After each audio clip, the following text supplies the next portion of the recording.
আজকে একটা কাজে আমি বাংলা একাডেমি যাচ্ছিলাম। আমি বাস থেকে যখন নামি অভ্যাস মতো বাস থেকে নামার সময় থ্যাংক ইউ বলে নামলাম এবং আমার পেছন থেকে একজন জিজ্ঞেস করলো আপনি কাকে থ্যাংক ইউ বলেন।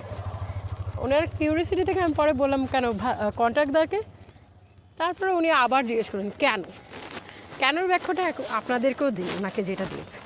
আমার অভ্যাস মতো আমি হচ্ছে সবজিওয়ালা, রিক্সাওয়ালা, অটোওয়ালা, বাস ড্রাইভার বা কন্ট্রাক্টদার, যদি সামনে বসি ড্রাইভারকে আর কি, এদেরকে সাধারণত আমি আমার জিনিসটা নেওয়ার পরে বা আমি যেখানে নামছি নামার আগে ধন্যবাদ বা থ্যাংক ইউ বলে নামি এবং তারা খুশি হয়।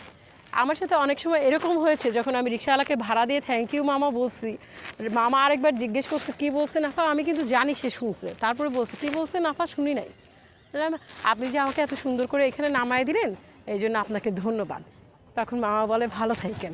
আমি বলে আচ্ছা আপনিও ভালো থাকেন, আল্লাহ হাফেজ, বা সালাম দিয়ে চলে যাই, তাতে অনেক খুশি হয়। তো এইটা যখন আমি ওই লোকটার সাথে শেয়ার করলাম, সে বললো যে আজকে আপনার থেকে ভালো একটা জিনিস শিখলাম, এটা আমি কখনো করি না, তাহলে আমি ওই প্র্যাকটিসটা করবো। এবং তাকে আমি বললাম এই যে দেখেন আমি যে জায়গাটায় নামছি সাধারণত এই জায়গায় বাস থামে না। আমি যখন ওনাকে থ্যাংক ইউ বললাম, থ্যাংক ইউ মামা বলে নামতে গেলাম, উনি খুব সুন্দরভাবে একদম ধীরে আমাকে নামায় দিল। তো এটা একটা গুড প্র্যাকটিস। উনি বললো আজকে থেকে এটাও আমি প্র্যাকটিস করব। তখন আমার মনে হইলো আসলেই তো এটা একটা গুড প্র্যাকটিস হতে পারে। আমি এই জিনিসটা শিখেছিলাম আমার স্কুলে, আমার বাংলা শিক্ষক আমাকে এটা শিখিয়েছিলেন এবং আমাদের বলতেন প্রতিদিনই কিছু না কিছু ভালো কাজ করার চেষ্টা করবেন। তার মধ্যে অন্যতম ছিল এটা, একদম স্কুলে যে শিখেছি এটা আমার আসলেই অভ্যাস হয়ে গেছে।